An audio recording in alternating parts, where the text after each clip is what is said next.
The United States had gone to war with England in 1812, shortly after Louisiana became a state. Within 2 years, Washington, D.C. had been invaded and burned to the ground by British troops. New Orleans knew that she might soon face the same fate. Louisiana's strategic importance in the War of 1812 depended almost solely on the significance of the Mississippi River. Control of the Mississippi in a time when water power was the most popular form of transportation in the South and in the interior of America was essentially to control the commerce and defense of the continent. So Louisiana was of utmost strategic importance. General Andrew Jackson, known as Old Hickory, was dispatched to New Orleans, commanding an army of seasoned riflemen from Tennessee and Kentucky. Once there, they prepared to meet one of England's most formidable generals, Sir Edward Pakenham. But it wasn't just the approaching British army that concerned Old Hickory.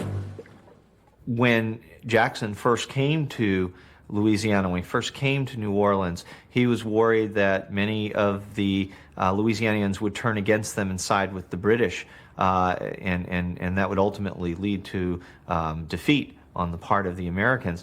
It was a concern he probably should not have had. If the French in New Orleans didn't like the Americans, they hated the English more. Instead of treachery, Jackson found his ranks growing with volunteers from the Louisiana militia.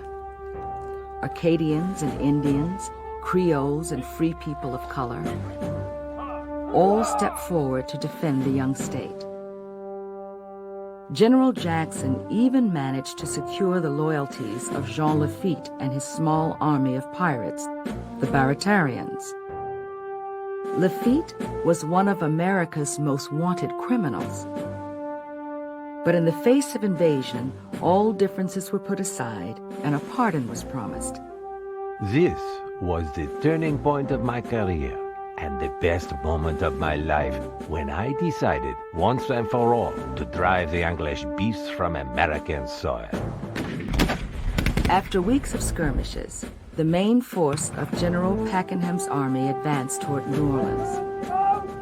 Amidst thick fog on the morning of January 8, 1815, American troops engaged the enemy on the Chalmette plantation. British forces in the Louisiana campaign had totaled 14,000. The American army numbered only 5,000.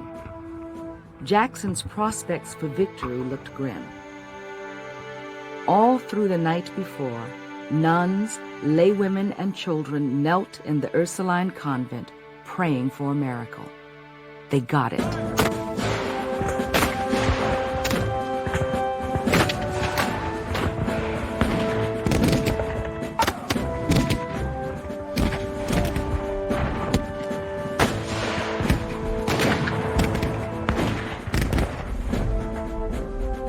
British casualties were staggering. 2,037 killed, wounded, and captured. Jackson tallied the number of his men killed at 7. What no one realized was that a peace treaty between the British and the Americans had been signed on Christmas Eve, 2 weeks before the Battle of New Orleans. Word did not reach the generals in time. The War of 1812 proved to the world that the United States was an independent nation with the power to defend itself. But the people of Louisiana had proved something too. These are the saviors of their country.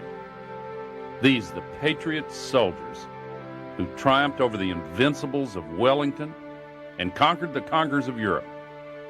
You have secured to America a proud name among the nations of the earth, a glory which will never perish. Diverse as they were, Louisianians of all kinds had come together as a united people to defend their homeland.